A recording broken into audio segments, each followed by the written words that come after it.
భోగాపురం విమానాశ్రయం ప్రారంభోత్సవానికి మోదీకి ఆహ్వానం. ఉత్తరాంధ్ర ప్రజలు దశాబ్దాల కళ.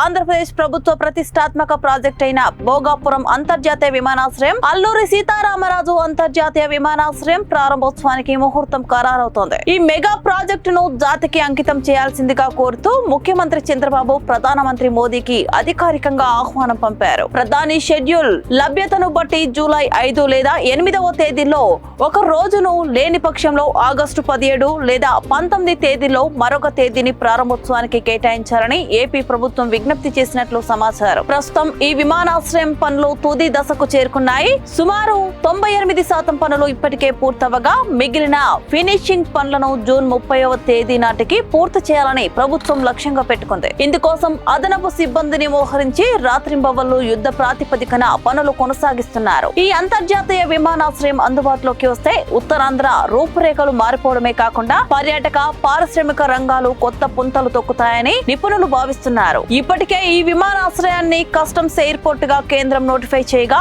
అంతర్జాతీయ విమానాల రాకపోకలకు అవసరమైన ఇమిగ్రేషన్ హోదాను కూడా త్వరితగతిన పూర్తి చేయాలని ఏపీ ప్రభుత్వం కేంద్రాన్ని కోరింది.